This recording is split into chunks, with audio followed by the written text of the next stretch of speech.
Alléluia. Bonsoir les frères et sœurs.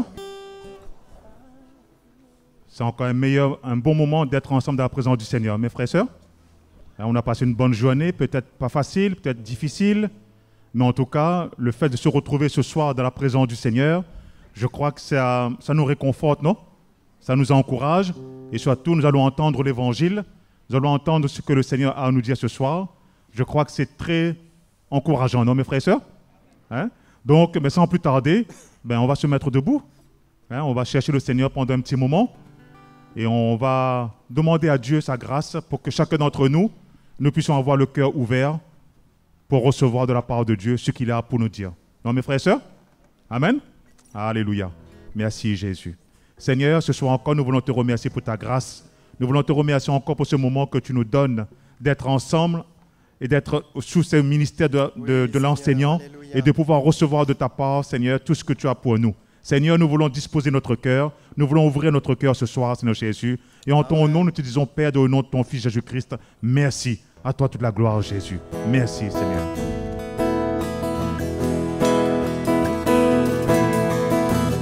Mon sauveur, rédempteur, tu m'as retiré du péché.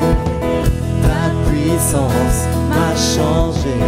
Tu as laissé ta divinité pour nous.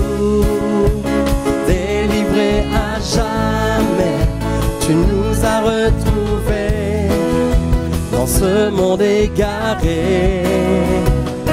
Tu es venu nous délivrer à jamais. Tu nous as retrouvés dans ce monde égaré. Jésus, Jésus, tu vis, tu es ressuscité. Tu as tout accompli pour nous redonner la vie. Alléluia. Pour ta bonté, mon sauveur rédempteur. Mon sauveur rédempteur, tu m'as retiré du péché. Ta puissance m'a changé. Tu as laissé ta divinité pour nous. Délivré à jamais, tu nous as retrouvés dans ce monde égaré. Tu es venu nous délivrer à jamais.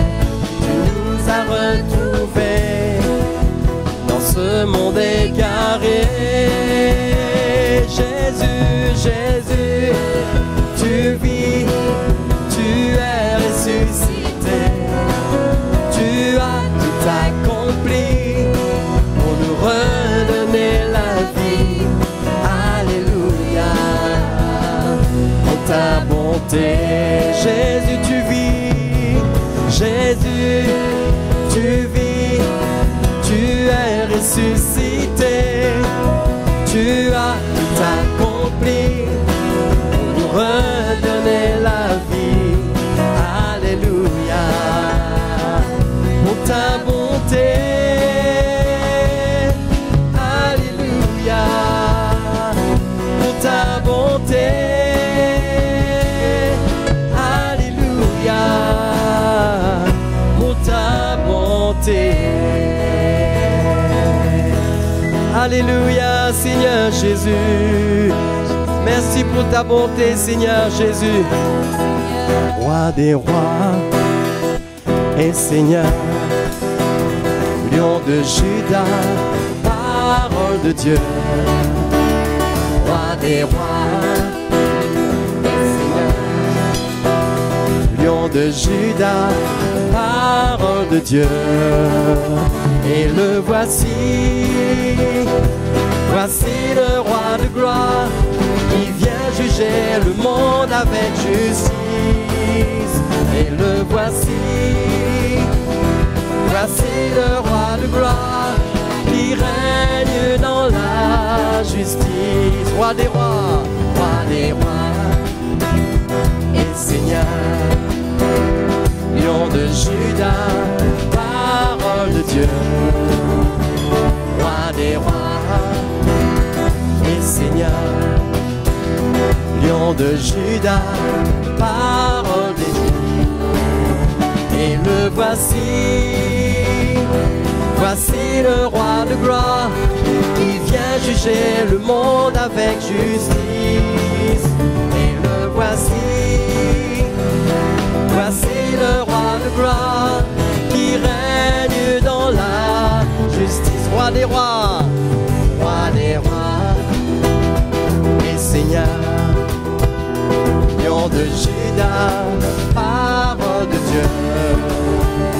Roi des rois, et Seigneur, lion de Juda, parole de Dieu. Et le voici, voici le roi de gloire, qui vient juger le monde avec justice. Et le voici,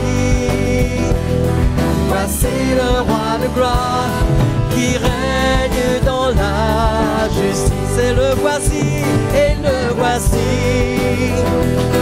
voici le roi de gloire, qui vient juger le monde avec justice.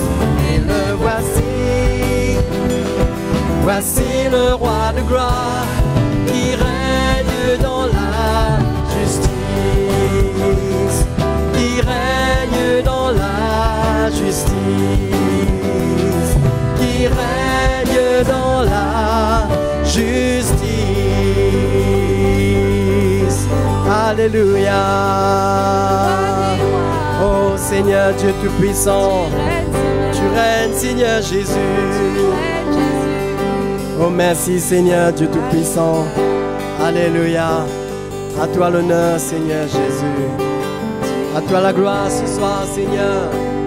Oh merci Jésus. Alléluia. Que ton nom soit glorifié Seigneur. Que ton nom soit glorifié par ton peuple Seigneur. Nous sommes là dans ta présence pour t'honorer Seigneur. Jésus mon roi, je veux t'honorer, t'offrir ma louange Seigneur, mon roi. Jésus mon Dieu, alléluia. Oh merci Seigneur Dieu Tout-Puissant, alléluia Seigneur. Alléluia. Au-dessus de tout, tu es élevé. Au-dessus de tout ce qui a été créé. Au-dessus de toute intelligence humaine. Tu étais là au commencement. Au-dessus de tout, tu es élevé. Au-dessus de toutes les merveilles du monde. Au-dessus de tous les trésors de la terre. Rien ne peut se comparer à toi.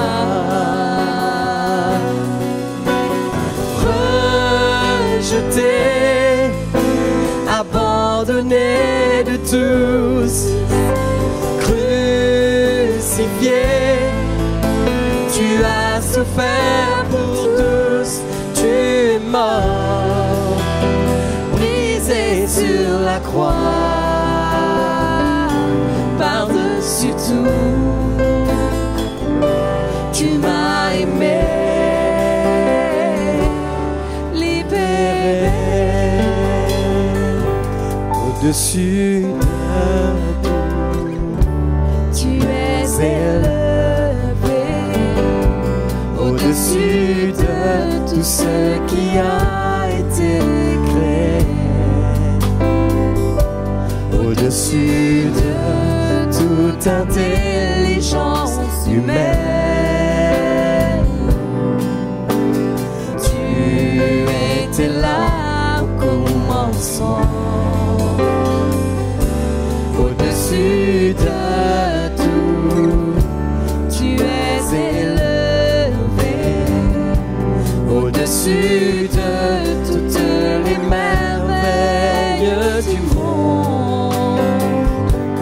au-dessus de tous les trésors de la terre. Rien ne peut se comparer à toi.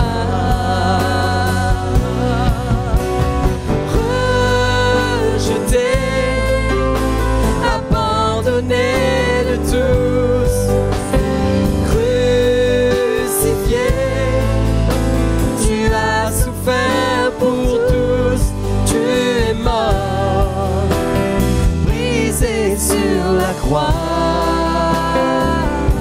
par-dessus tout, tu m'as aimé.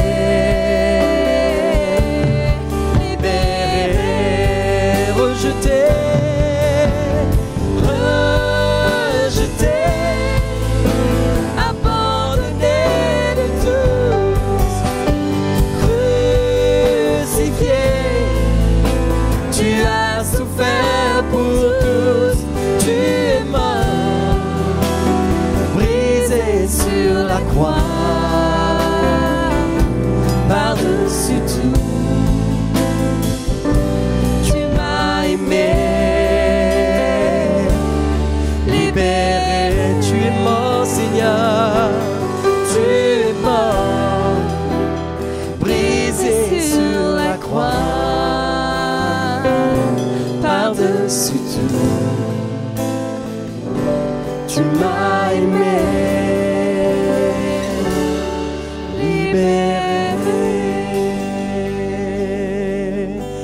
Alléluia,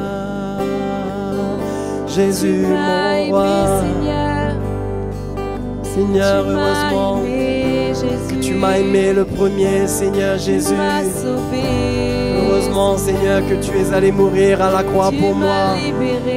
C'est à cause de ta grâce, Seigneur Jésus, que je suis là devant toi, Seigneur. À cause de ta grâce, oh mon Dieu. Alléluia, Seigneur Jésus, je t'adore, mon roi. Alléluia, Seigneur Jésus. Merci, mon Dieu. Merci, mon roi. Je t'adore, Seigneur. Je te loue, mon roi. Je te loue, Jésus. Alléluia. Alléluia, Seigneur. Tu es bon, Seigneur Jésus. Tu es bon, Seigneur. C'est tellement bon d'être dans ta présence pour t'adorer. C'est tellement bon, Seigneur, d'être devant toi, Seigneur, pour goûter, Seigneur, à ta grandeur, goûter à ta magnificence, Seigneur Jésus. Oh Dieu Tout-Puissant, tu es tellement bon. Tu nous fais tellement de bien, Seigneur Jésus. Nous t'adorons ce soir, Jésus. Nous t'adorons, Seigneur notre Dieu. Sois glorifié, Seigneur. Sois magnifié, Jésus. Par nous, ton peuple, Dieu Tout-Puissant. Dans ta présence, oh Jésus. Tu es si bon, Seigneur. Tu es si bon, mon Dieu. Je te loue, mon roi. Je t'adore, mon Seigneur. Je t'adore, mon Dieu. Tu es tout puissant. Alléluia, Jésus.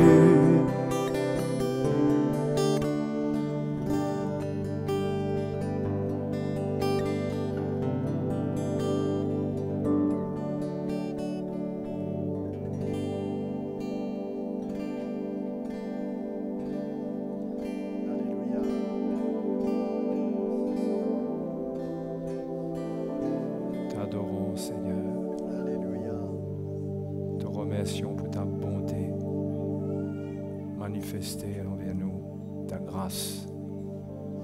Merci Seigneur. Merci, tu es bon, tu es merveilleux. Alléluia. Gloire à Jésus. Gloire à Dieu. Amen, alléluia. Bonsoir tous les frères et sœurs.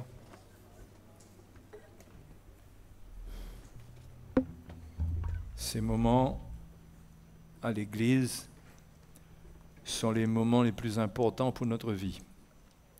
Vous savez ça? Hein? Ça devrait être vu comme ça. C'est des moments très importants parce que nous avons besoin de comprendre très clairement le plan de Dieu et nous avons un ennemi qui brouille les cartes, qui prend les versets, la parole de Dieu, qui la retourne à l'envers et dans tous les sens. Et les chrétiens, ça se passe dans la pensée des chrétiens, ça se passe dans la communication de l'évangile. Si ce n'est pas clairement communiqué, ça amène la confusion. Et c'est pourquoi on a besoin d'avoir des moments clairs avec la parole de Dieu, l'évangile, pour que nous soyons établis dans la foi, stables, sachant en qui on a cru et où est-ce qu'on va. C'est quoi le plan de Dieu pour notre vie? Et quand on a cela clairement, eh ben, on ne se laisse pas embarquer à droite et à gauche, mais on reste avec le plan de Dieu. Donc c'est important d'être éclairé, d'avoir la lumière de l'Évangile. La lumière de l'Évangile vient quand l'Esprit de Dieu se manifeste à travers de la prédication, de l'enseignement de la parole de Dieu. Cette lumière vient dans nos cœurs. Et l'Esprit de Dieu connaît nos besoins ce soir, chacun de nous. Et si notre cœur est ouvert, même une bribe de lumière est suffisant. Est suffisant pour nous édifier, pour réveiller notre esprit. Donc ce soir, j'aimerais revenir dans Colossiens chapitre 2, verset 13. Nous avons vu dimanche comment la grâce du Seigneur s'est manifestée à la croix. Elle s'est manifestée à la croix. Dieu nous a fait grâce, Paul le dit, dans Colossiens chapitre 2, verset 13, « Vous qui étiez morts par vos offenses et par l'incirconcision de votre chair, il vous a rendus à la vie avec lui, en nous faisant grâce,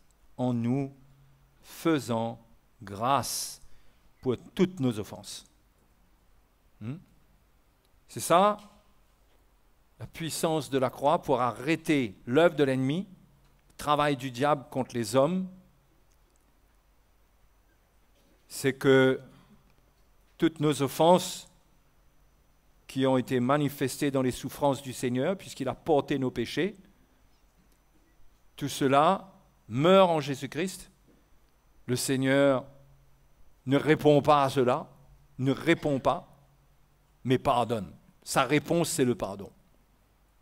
Donc, on voit que le plan de Dieu, c'est que nous vivions d'après le modèle de la croix. Quand nous parlons de prendre notre croix, c'est nous identifier à la croix. C'est de faire de la croix de Christ notre style de vie. D'accord? C'est de faire de la croix notre style de vie. Ce que Jésus a fait, nous aussi, nous voulons le vivre. Et c'est pourquoi nous sommes appelés à prendre notre croix, à faire mourir toutes les réactions légalistes, à faire mourir les pensées mauvaises, les attitudes, à les faire mourir pour faire grâce. Parce que nous avons besoin, ayant reçu la grâce de Dieu, nous aussi, de la manifester. Et Paul dit même dans Colossiens chapitre 2, au verset 6, Il dit, ainsi donc, comme vous avez reçu le Seigneur Jésus-Christ, marchez en lui.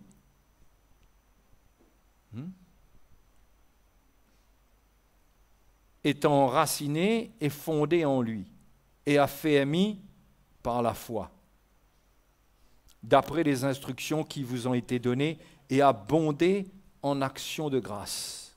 C'est-à-dire, soyez reconnaissants. Quand nous sommes sur le ministère de la grâce, nous ne pouvons qu'être reconnaissants pour ce que Dieu a fait pour nous, pour nos péchés, dont la condamnation a été annulée. Cela vient du Seigneur Jésus lui-même sur la croix. C'était lui qui était le détenteur de toutes choses, de notre salut. Il détenait les clés de notre salut. S'il ne nous faisait pas grâce, nous aurions été perdus. S'il nous faisait grâce, nous avions le salut. Et c'est ce qui s'est passé. Alléluia. Donc, Paul dit, comme vous avez reçu le Seigneur Jésus, eh bien, marchez en lui de la même manière que vous l'avez reçu. Vous l'avez reçu, vous avez reçu sa grâce, ben marchez avec cette grâce. Cette grâce qui a été manifestée à la croix, elle doit devenir notre style de vie. Et la grâce doit devenir le point de contact dans notre cœur, dans nos relations. La grâce doit être le point de contact. Nous ne pouvons pas nous unir avec notre nature charnelle et humaine. Il faut que les uns et les autres, nous puissions transporter la grâce et que cette grâce devienne notre point de contact qui va permettre que Dieu nous unisse. Parce qu'en dehors de cela, il n'y aura pas d'unité. En dehors de cette grâce, il n'y aura pas d'unité. Il y aura de la division. Il y aura de l'amertume, du non-pardon. C'est pourquoi le chrétien dépend de la grâce de Dieu. Il dépend d'elle. Il ne dépend pas de ses propres forces. Il y a tellement de choses en nous pour échouer par rapport à la volonté de Dieu. Ce commandement que le Seigneur nous a donné de nous aimer comme il nous a aimés, si ce n'est pas sa grâce qui se manifeste, comment allons-nous vivre cela? Avec ce que nous transportons nous-mêmes, notre caractère en numéro 1. Notre caractère qui est très réactif, très susceptible, très rempli de jugement. Si nous ne sommes pas avec la grâce de Dieu, nous n'arriverons jamais à nous unir, à nous aimer. C'est pourquoi l'apôtre Paul met l'accent sur la grâce de Dieu à la croix, et il montre que ça s'est passé à la croix, que Jésus a manifesté cela envers nous, et il nous montre ensuite, non seulement lui, mais toute la parole de Dieu, que ça doit devenir notre vie. C'est clair. C'est pourquoi, je vous avais lu aussi la dernière fois dans 2 Pierre chapitre 3, où Pierre encourage, au verset 18, à croître dans la grâce et dans la connaissance de notre Seigneur et Sauveur Jésus-Christ. À croître dans la grâce.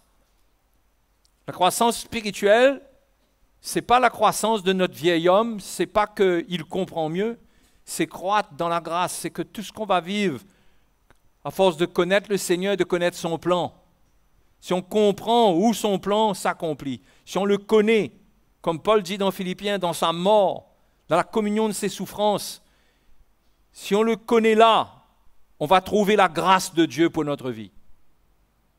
Donc nous sommes appelés à grandir dans la grâce, et ça marche avec la connaissance du Seigneur et Sauveur Jésus-Christ. Il faut le connaître selon ce qu'il est réellement. Il y a tellement de choses qui sont dites du Seigneur. Il y a tellement de choses que l'on peut croire de Dieu. C'est pourquoi quand Jésus vient inaugurer la nouvelle alliance, l'accent est mis sur lui. Les écrits du Nouveau Testament exhortent à regarder au Seigneur, à avoir les yeux sur lui. Les yeux sur lui. Et bien sûr qu'on s'instruit de toute la parole de Dieu, mais notre regard est sur lui. Sur lui, le Seigneur crucifié. Comment il nous a sauvés. Et de la manière qu'il nous a sauvés, si nous marchons de la même manière qu'il nous a sauvés, dans la grâce, nous deviendrons des instruments de salut pour les autres. Pas des occasions de chute. Si nous marchons autrement, nous sommes des occasions de chute.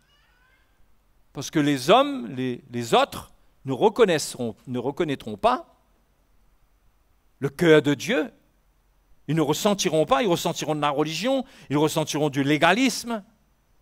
Mais combien nous sommes appelés à connaître le Seigneur et donc à connaître son cœur. Et c'est possible aujourd'hui parce que Dieu a envoyé son esprit au milieu de nous et l'esprit sonde tout, même les profondeurs de Dieu. L'esprit de Dieu peut nous révéler le cœur de Dieu et manifester cela en nous. Nous pouvons vivre ce genre de victoire, de la grâce sur ce que nous sommes.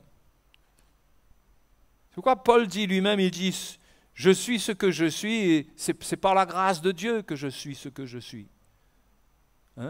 Et que s'il a travaillé plus que beaucoup, c'est la grâce qui a opéré en lui, au travers de lui. C'était rien d'autre. Et nous faut faire attention que notre vie repose sur notre capacité et non pas sur la puissance de Dieu, c'est-à-dire sur la grâce de Dieu, cette puissance qui s'est manifestée pour nous sauver, notre vie doit reposer sur elle, sur cette grâce. Pour le service, pour nos relations, pour notre vie de foyer. Et la grâce, ce n'est pas un nuage sur lequel on flotte, où on tolère tout. C'est mal compris, la grâce. La grâce marche avec la vérité. La vérité enlève toute mauvaise compréhension qui se trouve dans la grâce. Il faut la vérité. Mais la grâce, c'est l'état de cœur qui permet de transporter la vérité. Si on ne l'a pas, eh bien, les choses ne se communiquent pas. Le plan de Dieu ne se réalise pas parce que c'est avec notre force, c'est avec notre chair qu'on va être à l'œuvre. Et c'est décourageant parce qu'on va échouer. Notre victoire, mes frères et mes sœurs, elle est dans la grâce de Dieu. Elle est dans la grâce de Dieu. La grâce de Dieu est en Christ, il faut le connaître. Paul d'ailleurs dit à Timothée, dans 2 Timothée, au chapitre 2, il encourage Timothée. Au verset 1, chapitre 2, 2 Timothée, il dit, « Toi donc, mon enfant, fortifie-toi dans la grâce qui est en Jésus-Christ. » Fortifie-toi dans la grâce qui est en Jésus-Christ. Notre force, elle n'est pas en nous. Elle est dans la grâce de Dieu. Paul connaissait les faiblesses de Timothée. Il y en a une qui est particulièrement exposée, c'est sa timidité. Mais Paul lui dit, ce n'est pas un esprit de timidité que Dieu nous a donné, mais un esprit de force, d'amour, de sagesse. Et ça rejoint ce qu'il dit ici, fortifie-toi dans la grâce de Dieu. Cherche avec le Seigneur ce que tu n'as pas. Et au fait, on a besoin de tout. Jésus est tout pour nous. Nous croyons que nous pouvons ajouter ce que nous sommes, nous pouvons donner un coup de main, nous pouvons faire quelque chose. En réalité, nous ne pouvons rien faire, nous avons besoin de la grâce de Dieu tout le temps.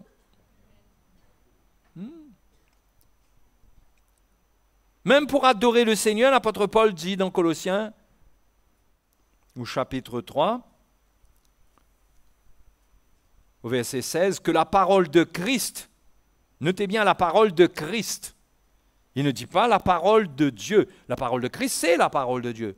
Mais il met l'accent sur Christ, sur sa parole. Parce que Jésus est la parole pleine de grâce et de vérité. Donc il dit que la parole de Christ demeure en vous dans toute sa richesse.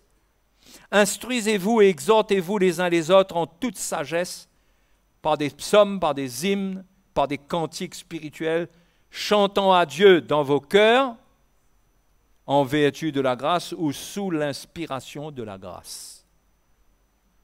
La grâce est la source d'inspiration de notre vie. Si nous adorons le Seigneur, c'est à cause de sa grâce. C'est ce qui doit nous faire chanter.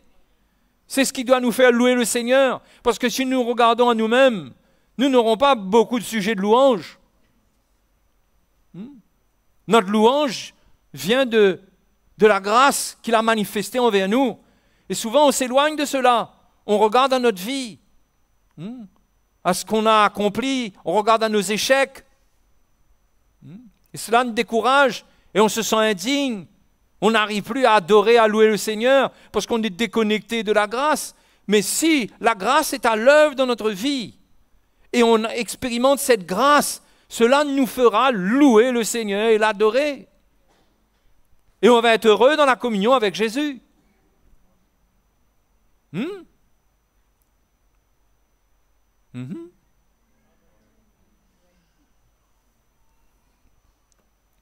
Pour ça, il faut que la parole de Christ demeure en nous dans toute sa richesse. La parole de Christ. Faire attention, ce n'est pas tous les cantiques qui existent sur la terre, qui chantent Jésus, que c'est des chants qui inspirent la grâce. Il y a beaucoup de musique qui inspire la chair, qui réveille la chair. Mais quand on comprend l'œuvre de Dieu, il y a beaucoup de ces vieux cantiques, c'est vrai, qui témoignent de ce que des hommes ont vécu avec Dieu dans leur souffrance. Et il y a de la profondeur. Et quand on chante ces chants-là, même que nous, comme si on n'a pas la même profondeur de leur expérience, mais on participe à cela. On dirait que notre cœur même, on comprend qu'il y a quelque chose dedans. Il y a la manifestation de la grâce. Ça nous inspire pour le louer. Tous ces vieux cantiques sur la croix, sur la grâce. Amazing grace. Amazing grace. Ce n'était pas des chants qui étaient écrits sur des partitions dans une chambre, comme ça. C'était des gens qui avaient vécu la manifestation de la grâce dans des moments où ils étaient comme si perdus, anéantis.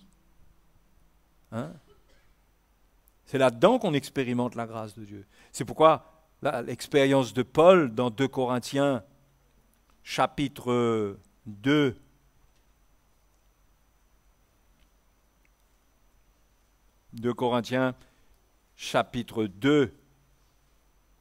chapitre 12, verset 7, Paul dit, « Et pour que je ne sois pas enflé d'orgueil à cause de l'excellence de ces révélations, il m'a été mis une écharpe dans la chair, un ange de Satan, pour me souffleter et m'empêcher de m'enorgueillir. 3 fois j'ai prié le Seigneur de l'éloigner de moi. Et il m'a dit, « Ma grâce te suffit, car ma puissance s'accomplit dans la faiblesse. » Vous voyez qu'il y a des prières qui peuvent ne pas être exaucées pour des raisons plus grandes, pour des avantages plus grands que l'exaucement que nous souhaitons dans nos prières. Ce que nous souhaitons quand nous demandons à Dieu certaines choses, parce que nous souffrons, c'est la première. Je crois que s'il y a eu une raison légitime de prier, la parole de Dieu même nous y encourage. Jacques dit que si quelqu'un est dans l'affliction, qu'il prie. Donc, c'est normal quand on souffre, on prie, on cherche Dieu, parce qu'on ressent qu'on est faible. Mais Paul a demandé à Dieu de retirer l'écharpe. Jésus lui a dit, « Ma grâce te suffit. » Paul allait expérimenter la grâce dans cette souffrance. il allait être affaibli.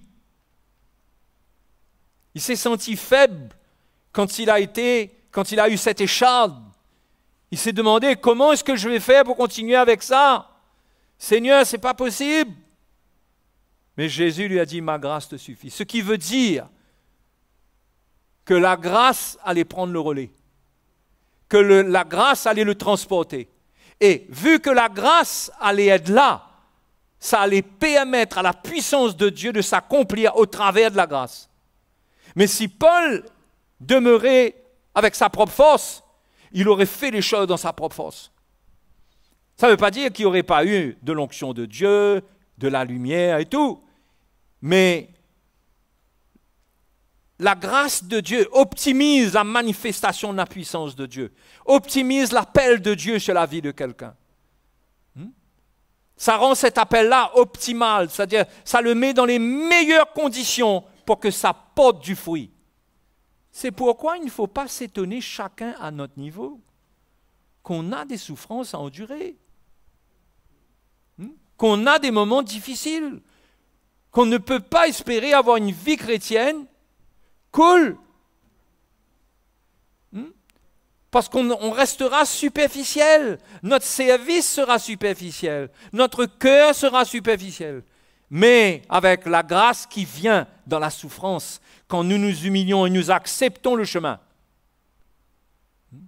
avec cette grâce, la puissance de Dieu est dans cette grâce. Et le ministère de Paul était fructueux. Donc dans cette faiblesse, il avait été rendu faible par cette écharde. Mais Paul dit que après, je me glorifierai donc plus volontiers de mes faiblesses, afin que la puissance de Christ repose sur moi. Quand on voit aujourd'hui l'Église se glorifie des bénédictions. Les chrétiens se glorifient d'avoir été guéris, se glorifient d'avoir eu un travail, se glorifient. C'est normal, on est malade, on est guéri, bien sûr on glorifie Dieu. Moi le premier, je serai là pour ça.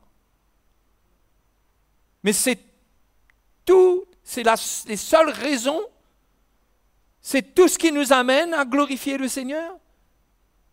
Et notre souffrance, c'est notre moment difficile. Ces moments où nous sommes affaiblis. Et que là, nous ne nous décourageons pas. Nous sentons que nous sommes à la frontière du découragement, mais nous ne nous laissons pas faire. Et nous nous appuyons sur sa grâce. Et la grâce de Dieu nous rattrape quand la roue, on dirait, va quitter la route pour aller dans le fossé. La grâce de Dieu récupère cette roue sur la moitié qui est dans le précipice pour la ramener, pour ramener la voiture. La grâce de Dieu ne rate jamais. Et Paul voulait expérimenter, il comprenait qu'il faut que la puissance de Christ repose sur lui. Parce que c'était trop important, les lumières, les révélations qu'il avait eues. En même temps, il ne fallait pas qu'il soit orgueilleux. Donc dans tout ça, Dieu a mis une écharpe dans sa chair. L'orgueil était sous contrôle, et en même temps, la puissance de Christ allait se manifester. Donc, la mort allait agir en lui, ça revient à ce qu'il dit aux Corinthiens, la mort agit en moi, et la vie en vous. Et nous devons comprendre, les frères et les sœurs, qu'il est normal que nous soyons rendus faibles, qu'il y a des choses qui nous font ressentir que nous sommes vulnérables, que là c'est très dur, parce que dans ces moments-là où on tourne les regards vers le Seigneur, où on se fortifie dans la grâce, la puissance de Christ viendra se manifester. Et quand cette puissance se manifeste, elle fait une œuvre qui est bien plus grande, bien plus glorieuse que ce que je peux essayer de faire dans ma propre force. Et Paul avait compris cela clairement. Il dit, c'est pourquoi je me plais dans les faiblesses, dans les outrages, dans les calamités, dans les persécutions, dans les détresses pour Christ. Il a tout mis dedans. Il dit, quand je suis faible, c'est alors que je suis fort. Et les frères et les sœurs, pour le petit peu que je vis, le petit peu, je peux vous témoigner que c'est tellement vrai que quand on est affaibli, quand on est faible, la grâce de Dieu qui vient nous assister dans notre faiblesse, elle se manifeste plus fortement. Le peuple de Dieu en bénéficie. Le peuple de Dieu en bénéficie. La vie est là. Et c'est pareil pour nous tous, pour notre foyer, pour notre maison. Nous avons des moments difficiles.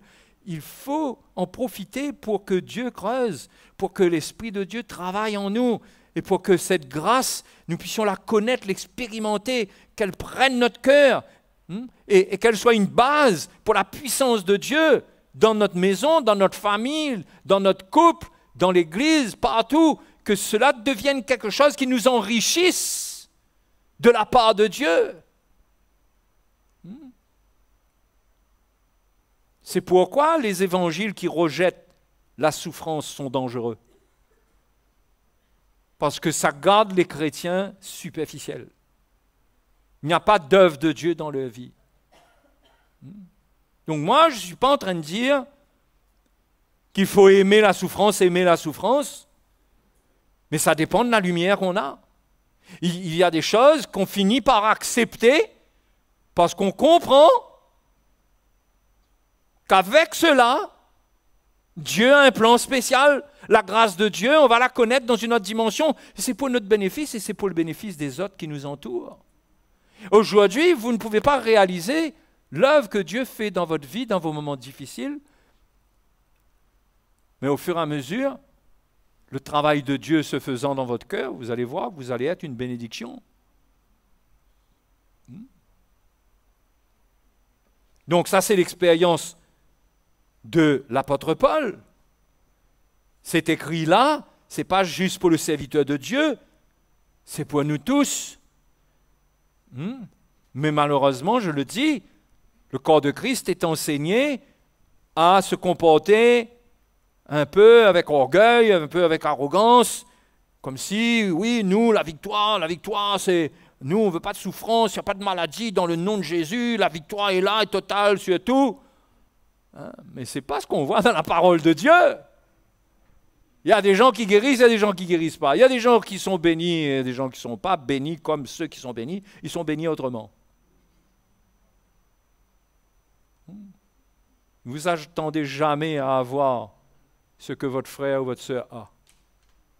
Votre expérience, elle doit être unique.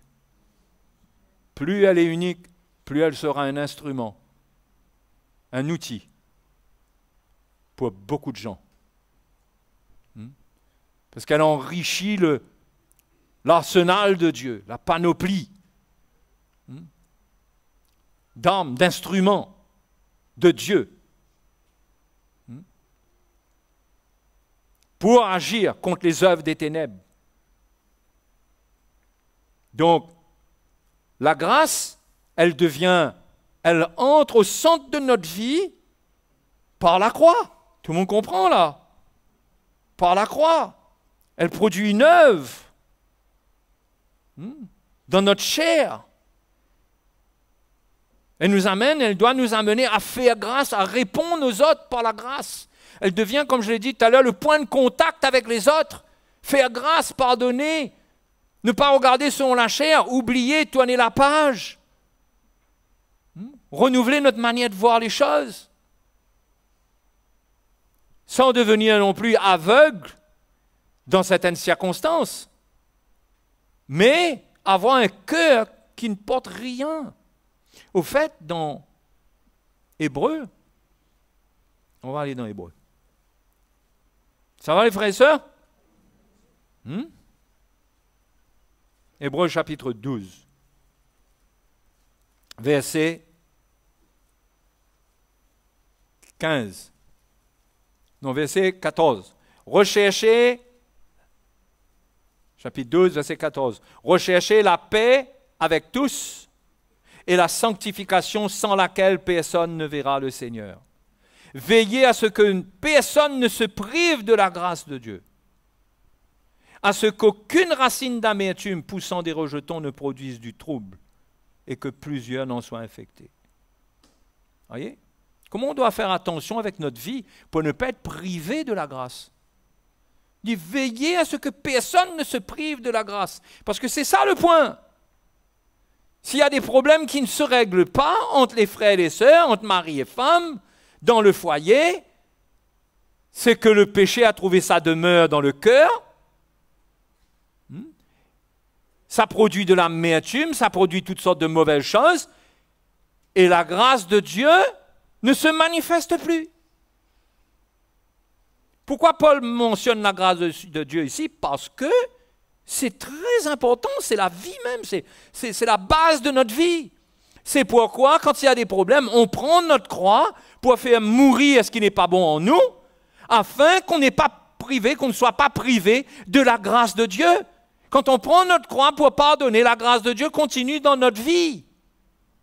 Quand on ne pardonne pas, la grâce de Dieu, le moteur de la grâce, arrête de fonctionner dans notre vie. Ça ne veut pas dire qu'on a perdu le salut en termes de salut. Ça ne veut pas dire que tout d'un coup, c'est fini. Mais le moteur, la puissance qui se manifeste dans cette grâce, on en est privé. On en est privé. Et là, c'est grave, parce que là, ça veut dire, oh, que le découragement va commencer. On ne va plus ressentir l'amour de Dieu. On va être privé de cet amour. On va être sensible aux petits détails. On ne pardonne pas une personne, on a un état de cœur qui nous rend très sensibles envers tout le monde. On sera sur les petits points. Et ça pourquoi? Parce que notre cœur est malade au centre et parce qu'on est privé de la grâce de Dieu. Mais il faut cette grâce. Il faut la chérir, il faut qu'elle reste là, il faut que mon cœur reste pur pour que cette grâce soit avec moi et que je sens que Dieu me porte, Dieu me fait passer le chemin, que Dieu est avec moi. Oui, s'il y a de l'injustice, eh bien, Dieu, je veux qu'il soit avec moi, mais je ne vais pas gâter mon cœur pour l'injustice. Mais je vais compter sur lui pour qu'il m'aide et ça va faire un travail, ça va m'affaiblir, ça va m'amener vers mes limites, mais je vais compter sur sa grâce et je serai étonné de voir ce que la grâce de Dieu va faire. Et c'est là que quand je vais venir louer le Seigneur, après je vais louer le Seigneur sous l'inspiration de la grâce. Vous comprenez? Parce que cette grâce aura œuvré en moi. Ce n'est pas une connaissance de la grâce. Ah oui, Dieu est un Dieu de grâce, nous étions des pécheurs, il nous a fait grâce. Ce n'est pas quelque chose de théorique comme ça. Ça, c'est notre salut, on s'en réjouit, bien sûr, mais c'est l'expérience de la grâce de Dieu dans notre vie. Tous les jours, c'est ça qui va produire nos prières, notre adoration. Ça va tout changer, parce que quand cette grâce est là, la puissance de Dieu est derrière, la puissance de Dieu nous accompagne, nous sommes en communion avec lui, mais privés de cette grâce, nous sommes les plus malheureux. Nous sommes les plus malheureux, parce que ce qui nous garde, c'est la grâce. Ce n'est pas nous-mêmes, c'est la grâce.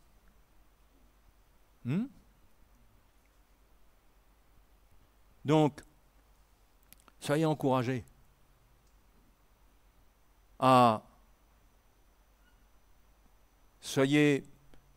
rassurez-vous, assurez-vous que votre cœur est dans un état qui permet à la grâce de se manifester. Sinon, vous aurez des luttes et vous risquez de rétrograder. Parce qu'au-dedans de vous, quand vous êtes privé de la grâce de Dieu, vous êtes déjà un rétrograde. Parce qu'il n'y a pas de vie chrétienne sans la grâce. La vie chrétienne, elle repose sur la grâce de Dieu. Si on est privé de ça, on est vide. On va être malheureux, on va se décourager. Donc, frères et sœurs, je veux vous encourager dans vos moments difficiles, dans vos moments de larmes,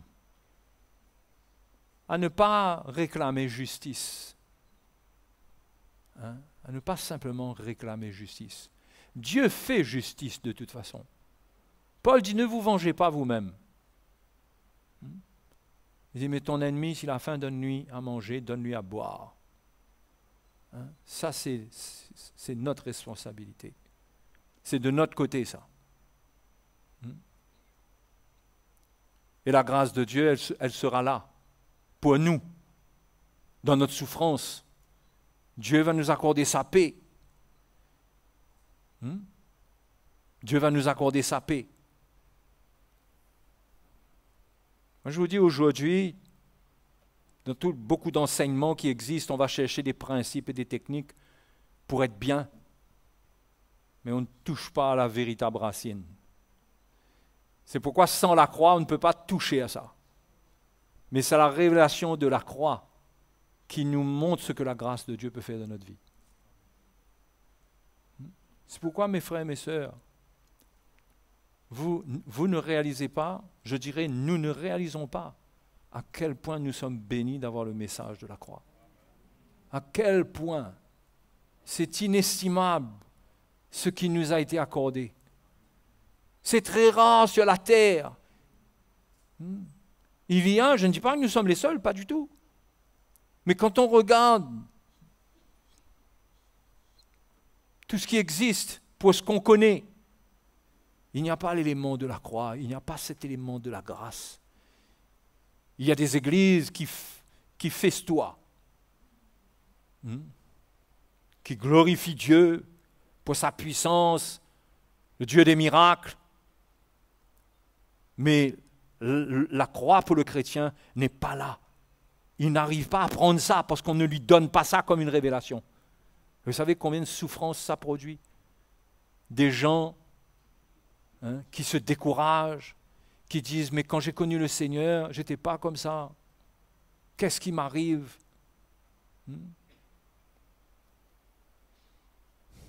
Ceci dit, on peut aussi entendre le message de la croix et qui nous arrive aussi. Au final, de dire « Qu'est-ce qui m'arrive? Je n'étais pas comme ça. » Mais si on obéit à ce message, on prend cette croix, la grâce de Dieu sera là. Alléluia! Et nous avons besoin d'elle, plus que de la solution à nos problèmes. Nous avons besoin de la grâce dans les problèmes. Parce que sinon, ça serait comme si que Jésus, il dit au Père, enlève le problème. Enlève le problème. Je n'ai pas besoin d'aller mourir et souffrir.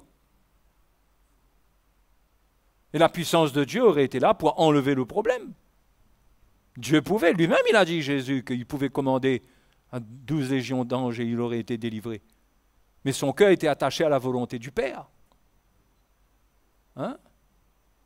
Donc ça serait comme si que Jésus, bien sûr, à Gethsémani, il a dit, Père, s'il est possible que cette coupe s'éloigne de moi.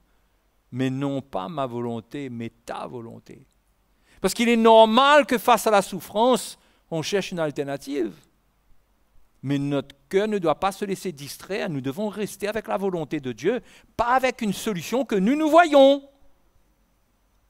Vous comprenez? Parce que nous avons souvent la solution. Ou nous croyons avoir la solution. Nous fabriquons des solutions qui sont humaines, qui sont philosophiques. Mais ce sont des solutions qui nous soulagent tout en détruisant les autres. La solution de la croix, ça ne fait pas ça. La solution de la croix, ça fait son œuvre en tout. Et en tous. Vous voyez? Souvent, les solutions charnelles, ça me donne raison, mais ça détruit l'autre parce qu'il doit accepter qu'il a tort, au point que cela l'écrase, l'humilie. Je ne dis pas que dans toutes les solutions divines qui viennent, tout le monde est content et tout. Mais quand quelqu'un prend sa croix, il donne de la place pour qu'il y ait le moins de destruction possible, pour que tout le monde se relève. Mais nous sommes parfois tellement égoïstes que nous cherchons la solution qui nous favorise personnellement. Nous voulons avoir raison. Et nous venons expliquer les situations pour bien montrer comment nous avons raison. Et parfois, et souvent, on écoute l'autre, l'autre explique la même situation, mais sous un angle différent, et elle a raison. Tout le monde a raison. Et si on donne à raison l'un contre l'autre, on détruit. La croix du Seigneur, ça nous amène à faire grâce, à perdre, à ne pas nous battre avec des gens, avec personne. C'est un cœur incroyable. C'est Dieu qui ignore le péché. Parce qu'à la croix, Jésus a ignoré le péché. Pourtant, il souffrait. Il aurait pu répondre par le péché. Mais il a ignoré les offenses des hommes. Il leur a pardonné. Non? Et nous voulons un autre évangile. Nous voulons un évangile qui nous donne raison. Et quand ça nous donne raison, ça pointe le doigt vers l'autre. C'est-à-dire, finalement, ça vient condamner l'autre. Mais la Bible dit en Jésus-Christ, il n'y a pas de condamnation. Normalement, le cœur qui doit être manifesté dans la grâce, ça vient guérir la relation, ça ne condamne personne, et ça convainc tout le monde qu'on a besoin du Seigneur. Hein? C'est ça là, la force de la vie chrétienne. Cette croix d'où découle la grâce de Dieu pour réparer les relations, pour guérir les cœurs. Donc on a intérêt à chercher cette grâce dans le Seigneur, afin que c'est elle qu'on manifeste. C'est comme reprendre quelqu'un, on peut reprendre quelqu'un, mais si on le fait avec grâce, avec le cœur du Seigneur, c'est différent que de le faire avec l'égalisme. Et là-dessus, on rate. Mais là-dessus aussi, quand on rate, il y a toujours la repentance pour se rattraper. Incroyable, hein? La grâce, elle est toujours là si on a raté, à condition qu'on s'humilie pour se repentir. Parce qu'on ne sera jamais parfait. On ne sera jamais parfait là-dedans. Mais il y a toujours un moyen dans la grâce pour réparer. Mais celui qui est dur, qui est légaliste, il ne rattrape rien. Celui qui est orgueilleux, il ne veut rien rattraper, lui. Pas question. Tu me fais ça, et moi là, il faut que je m'humilie encore. Vous voyez? Cet état mauvais. Non, mes frères et sœurs, nous les chrétiens, nous sommes appelés à prendre cette croix afin que la grâce de Dieu qui est dedans se manifeste. Ce n'est pas une croix, ce n'est pas un morceau de bois sec, ça. Mais c'est une croix qu'on prend dans une attitude où la grâce de Dieu est avec nous. C'est comme quand Pierre dit, si vous êtes outragés pour le nom de Christ, vous êtes heureux. Il dit pourquoi? Parce que l'Esprit de gloire repose sur vous. Il y a une souffrance, mais il dit vous êtes heureux. Le bonheur de Dieu vient. La grâce de Dieu vient. Mais trop souvent, on a le temps de gâter notre cœur. On a le temps de dire toutes sortes de choses. On a le temps de déblatérer. On a le temps de faire des dégâts. Augmenter le conflit. Que Dieu nous donne de la sagesse et qu'il fasse une œuvre en nous pour que nous puissions avoir les paroles de sagesse, les paroles de grâce et de vérité. Oui, nous ne nous éloignons pas de la vérité, mais nous marchons avec la grâce de Dieu. Nous ne manifestons pas un esprit de condamnation. Nous ne manifestons pas un rejet de l'autre, la volonté que l'autre soit reconnu coupable. Non, parce que Jésus n'a pas établi la paix dans cette attitude-là. Il n'a pas montré que les hommes ont tort. Il n'y avait pas le temps avec ça, là. Il fallait pardonner pleinement et la grâce de Dieu était relâchée. Alléluia. Et c'est comme ça qu'on est appelé à vivre. C'est pourquoi, quand on a un problème quelque part, il faut s'humilier. Déjà, si notre cœur est gâté envers quelqu'un, même que dans la situation, on a raison. Le fait que notre cœur s'est gâté, on a déjà tort, nous, là. Parce que la personne qui, soi-disant, elle a tort, mais son cœur ne s'est pas gâté, finalement, devant Dieu, elle a raison. Parce que ce n'est pas une histoire d'événements, de choses qui arrivent, c'est une histoire d'état de cœur. Quel état de cœur ça produit? Comprenez? Devant Dieu, on peut croire qu'on a raison alors qu'on a tort. Parce que Dieu regarde à l'état de notre cœur. Et on peut soi-disant paraître comme si qu'on a tort, mais Dieu nous donne raison parce que Dieu voit l'état de notre cœur. La croix, mes frères et mes sœurs, c'est une folie. La grâce, ça bouleverse. Quand on vit dans un esprit de grâce, les hommes ne peuvent pas comprendre cela. Paul dit, aux uns une odeur de mort donnant la mort, aux autres une odeur de vie donnant la vie. Certains, ils voient cette lumière-là. Ils voient, ils comprennent que ça, c'est pas d'ici-bas, ça. Ça vient de quelque part ailleurs de ce monde, ça. Et la lumière brille. Il y a une saveur, ce qu'on dit, ce qu'on est en train de faire là. Et c'est comme ça qu'on peut donner la vie. Donc, qu'est-ce que nous, les chrétiens, nous recherchons? Nous cherchons à donner la vie ou bien nous cherchons nos intérêts? Nous cherchons trop nos intérêts. Et là, nous restons avec nos intérêts qui ne sont pas reconnus par l'autre. Nous souffrons et nous exprimons nos mieux et notre souffrance. Et nous gâtons notre cœur contre l'autre. Mais si tes intérêts ne sont pas reconnus pour le moment, même dans le foyer en tant que femme, en tant que mari, si soi-disant ce que tu dois être n'est pas reconnu, prends ta croix. Laisse Dieu travailler. Il vaut mieux que Dieu montre cela plutôt que par la force des choses, quelqu'un est obligé de voir cela. Mais quand Dieu est à l'œuvre, la personne va voir en ressentant le cœur qui change, la grâce qui est dedans. Donc la vie chrétienne, frères et sœurs, c'est s'humilier sous la main de Dieu. Laisser Dieu œuvrer en nous. C'est comprendre son travail dans notre vie comme Paul l'a compris et qu'il a partagé aux Corinthiens. Il avait compris cela. C'est devenu un trésor inestimable.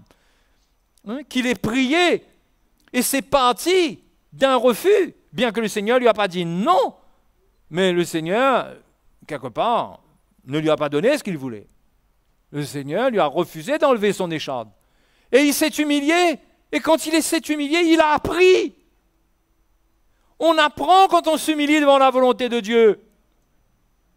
Mais quand on se bat parce qu'on veut avoir raison, parce que là, ce n'est pas possible, on ne supporte plus, on ne peut plus endurer, on s'éloigne du cœur de Dieu, on n'est plus enrichi, on n'apprend plus. On est coupé de la grâce de Dieu. Mais quand on s'humilie, on accepte que ce Dieu-là, s'il permet que ça soit comme ça, c'est qu'il y a une richesse dedans. Parce que dans tout ce que Dieu fait, il y a une richesse. Alléluia. Dans tout. Si je m'humilie, je vais trouver la richesse de Dieu là-dedans. Pour ma vie. Cette richesse, c'est que la parole de Christ, elle va m'éclairer, elle va devenir vraie pour moi. Et je vais expérimenter l'amour. Là où je sens que je manque d'amour, l'amour va se manifester, la grâce va se manifester. Mais dans un premier temps, il faut résister à la chair, qui est mauvaise. Donc la vie chrétienne, c'est un enrichissement par l'expérience de la grâce. Ce n'est pas un enrichissement intellectuel, les frères et les sœurs. Ce n'est pas un enrichissement intellectuel, croyez-moi. C'est bon, il faut lire notre Bible et apprendre, moi je suis pour. Mais il ne faut pas croire que la victoire chrétienne dépend de cela. Ah non. Il n'y a pas de problème d'étudier et tout. Si on est sur un bon fondement, encore plus. Parce qu'on va apprendre les bonnes choses. Mais le vrai apprentissage qui change notre cœur, ça appartient à une école où il n'y a pas un professeur qui est en train de nous dire quoi faire, quoi ne pas faire. Ça, c'est Dieu, sans parler, il nous enseigne. Sans faire une grande démonstration, il est à l'œuvre. Vous comprenez? Ça, c'est la richesse de l'enseignement de Dieu pour le chrétien, où il apprend en profondeur. Et ce qu'il apprend est marqué dans son cœur. Et ça l'a fait ami. Et il est affermi par la grâce de Dieu. Il est affermi par la grâce de Dieu. Il est bon, l'Épître aux Hébreux nous dit que le cœur soit affermi par la grâce et non par toutes sortes de doctrines. L'Épître aux Hébreux nous dit ça. Il y a une richesse dans la vie chrétienne si on la prend comme il faut. Mais si on prend l'Église comme une grande école dans laquelle on apprend de la théologie, on va être déçu. Plus chacun de nous, on va apprendre séparément, plus on sera divisé. Mais si on reste sur le terrain de la croix, avec l'œuvre de Dieu en nous, on va s'unir. L'amour va augmenter au milieu de nous. On va apprendre à se supporter, à se soutenir, à se pardonner, à faire grâce. Et on va rester unis, soudés, parce que c'est le cœur de Dieu manifesté à la croix qui se manifeste en nous. Ce n'est pas notre propre cœur, c'est le cœur de Dieu. Nous sommes en communion avec lui. Et en lui, il n'y a pas de division. Et nous allons nous bénéficier de cela. C'est riche la vie chrétienne. C'est riche. Mais le chrétien peut rester pauvre avec ses revendications, de ses droits. Il peut rester pauvre. Pauvre avec la connaissance de la Bible. Il peut connaître la Bible par cœur. Il est pauvre. Tout ce qu'il dit le fatigue. Finalement, il connaît tout, il sait tout. Il se met dans la confusion parce qu'il a trop de connaissances. Il connaît tout et son contraire dans la Bible. Finalement, il est arrivé à tellement connaître tout qu'il a trouvé aussi toutes les contradictions qui existent. Parce que tous les versets de la parole de Dieu même ne se réconcilient pas avec l'intelligence. C'est l'œuvre de Dieu qui fait que tout prend un sens. C'est l'œuvre de Dieu en nous. La vraie richesse, c'est quand Dieu nous brise, nous travaille. La vraie croissance, comme je l'ai dit, comme Pierre dit, c'est la croissance dans la grâce. Profitez, parce que mes frères et mes sœurs, profitons de tout ce qui arrive, profitez de ce qui vous arrive, même si ce qui vous arrive, c'est un peu parce que vous l'avez cherché aussi. Mais si dans votre cœur, vous revenez avec la repentance, Dieu va ramener les choses. Mais profitez de certaines circonstances, de souffrances, de moments difficiles. De moments difficiles pour aller chercher la grâce de Dieu. Parfois, on n'est pas bien. Parfois, on n'est pas bien. On sent qu'on n'est pas trop ça. On est bof. Et là, au fur et à mesure, on se laisse descendre, on descend. Au lieu de, là-dedans, de se dire, j'ai besoin de la grâce de Dieu. Tous ces sentiments que cette chair-là me réveille en moi, ça, c'est pas le cœur de Dieu, ça. Ça, c'est l'odeur du marécage, ça. Vous savez, si vous allez vous balader aux Seychelles, il y a un endroit sur la côte où quand la mer descend, vous avez toutes ces plantes, toute cette odeur. Ça sent mauvais. L'endroit est magnifique, mais quand l'eau descend et que vous voyez le sable, ça pue. Ça remplit l'atmosphère. Notre cœur, pareil, quand le niveau de vie descend, il y a des relents de choses qui se décomposent en nous, qui sont là. Mais cherchons la grâce de Dieu. Tournons-nous vers la grâce de Dieu. Pleurons devant le Seigneur. Et parfois, on pleure dans la rébellion et dans les murmures au lieu de pleurer devant Dieu et de demander au Seigneur sa grâce et dire, Seigneur, toi, à la croix, tu as souffert beaucoup plus que cela. Il y a une victoire en toi pour moi. Seigneur, s'il te plaît, donne-moi un peu de cette vie, cette force que tu as. J'ai besoin de cela. Mes frères, mes sœurs, vous croyez que le Seigneur va nous repousser? La Bible dit, approchons-nous du trône de la grâce pour être secourus dans nos faiblesses. Dans Hébreux chapitre 3, chapitre 4, c'est écrit. Approchons-nous parce qu'il est fidèle. C'est un souverain sacrificateur miséricordieux et fidèle. Mais souvent, au lieu de s'approcher de Dieu, Jacques dit, approchez-vous de Dieu, il s'approchera de vous. Qu'est-ce qu'on fait? On rentre dans notre découragement même et là, on commence à faire travailler notre tête. Et il y a toutes sortes de raisonnements qu'on rattrape dans le marécage, là, dans le fond de la mer qui est pas bon. Là. Il y a toutes sortes de choses qu'on rattrape. Allons chercher la grâce de Dieu. Dans votre moment difficile, tournez votre cœur vers la grâce de Dieu. Et n'arrêtez pas la course. N'arrêtez pas le service du Seigneur. N'arrêtez pas, ne vous enfermez pas parce que c'est un moment un peu particulier. Au contraire, la grâce de Dieu peut vous équiper. Quand vous êtes à l'église, quand vous êtes avec les frères et sœurs, quand vous allez servir le Seigneur, la grâce de Dieu va venir dans ces moments où Dieu voit que vous voulez porter du fruit, sa grâce va venir. Mais cette grâce-là, elle va vous arroser. Et vous allez être bien. Mais le chrétien, souvent, c'est quelqu'un qui est né de nouveau, mais qui vit dans la sécheresse, qui n'est pas arrosé parce qu'il n'arrose personne. Donc, frères et sœurs,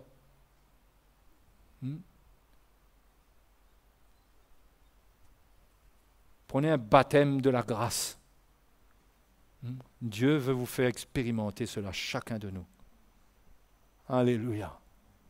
Dans les moments où on est faible, dans les moments où on se dit là, j'en peux plus, eh bien, il ne faut pas gâter son cœur, il faut aller chercher le Seigneur. Quand je dis chercher le Seigneur, c'est se tourner vers lui.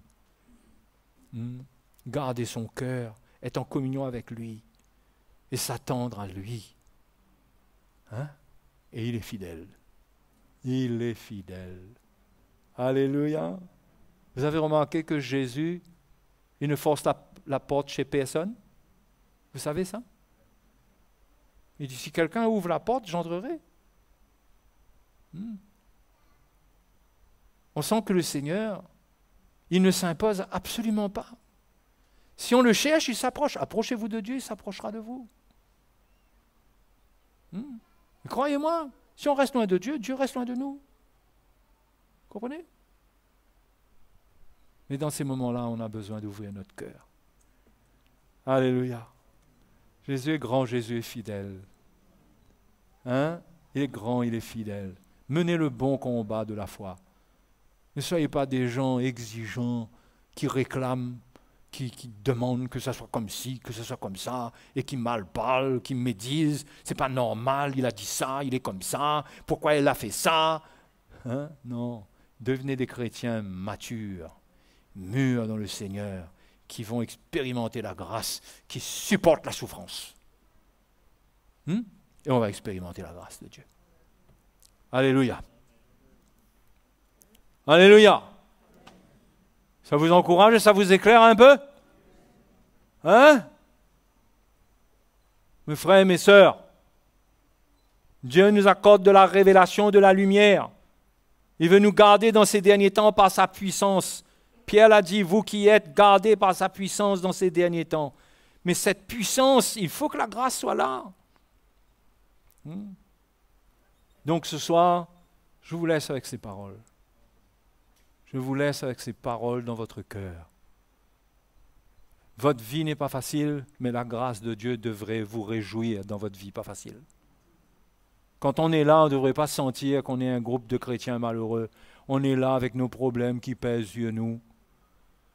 Il y a des situations, oui, on peut être affligé et tout, oui. Mais si notre cœur est dans un bon état, on devrait se réjouir dans la grâce de Dieu, parce que Dieu a sa main sur moi. Alléluia. Ok les frères et les sœurs, on se met debout, on rend grâce au Seigneur, on se réjouit en lui, parce qu'il est avec nous, il n'est pas contre nous. Le diable nous ment, il nous montre quand on a un problème, il dit, tu vois là, ce que tu as fait là, tu vois ce que Dieu te fait là, tu vois cette maladie là, tu vois ce que Dieu te fait là. Le diable ment. Tu vois ce problème que tu as là, comment Dieu peut-il permettre ça? Le Dieu dans lequel tu crois là. À l'église, là-bas, il raconte un tas d'histoires. Mais regarde ta vie là. Les mensonges qui rentrent, qui viennent, peuvent te décourager. Laisse, remplis-toi, imprègne-toi de la vérité. Laisse pas le mensonge rentrer. Sache que ce Dieu, il t'aime. Il n'arrête pas de t'aimer. Mais il a laissé sa parole pour nous montrer comment le chercher, qu'est-ce qu'il attend de nous. Si nous faisons ce que nous sommes appelés à faire, il est fidèle, il fera ce qu'il a promis de faire. Alléluia. Alléluia. Est-ce que vous priez encore un peu? Vous priez? Quand on vient ici, là, est-ce qu'on peut prier? On peut lever nos voix, on peut lever nos mains, on peut remercier le Seigneur, sans avoir honte du frère, de la sœur qui est à côté de nous. On élève notre voix. Si quelqu'un entend comment on loue le Seigneur, ça se fait dans l'ordre, bien sûr. Il n'y a personne qui prend le dessus, là, en permanence. Mais on élève nos voix, on loue le Seigneur, on exprime notre cœur, on est reconnaissant. Alléluia. Faisons-le dès maintenant. Remercions le Seigneur ensemble. Alléluia. Remercions le Seigneur ensemble. Jésus est vivant. Alléluia, merci Seigneur. À toi soit la gloire, Seigneur. À ton nom seul, notre Sauveur. Notre Sauveur, alléluia.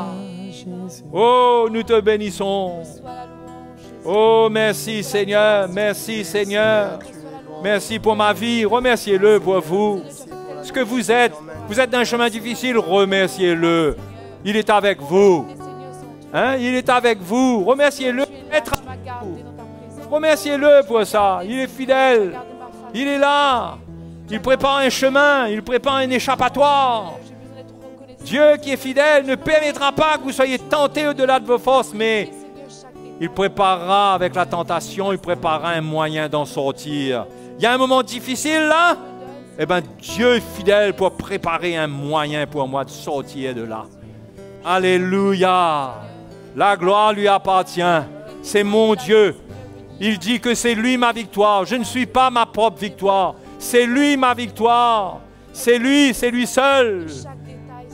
Si c'est moi, il ne sera pas glorifié. Mais c'est toujours lui pour qu'il soit glorifié. Oui, alléluia. Alléluia.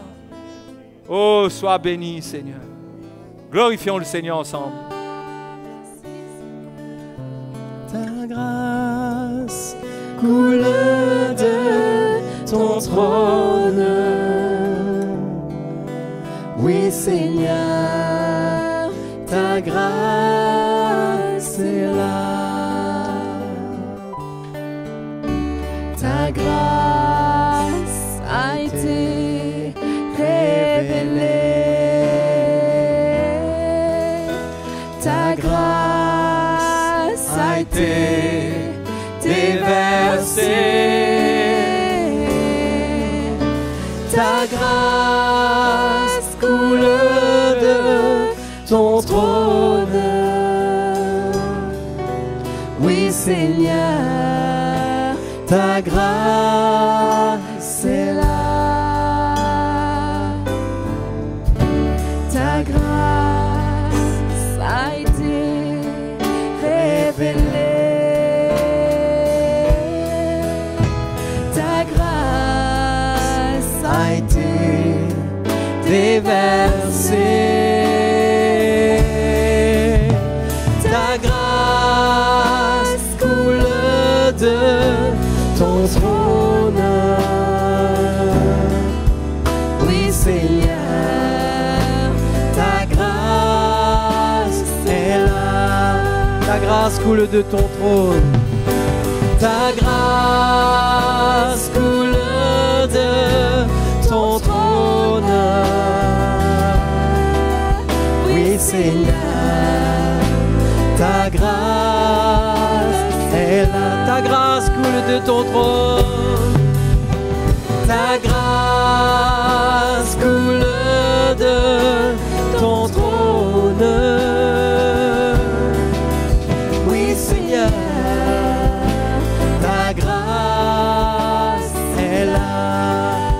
Oui, Seigneur Jésus. Oui, Seigneur, ta grâce.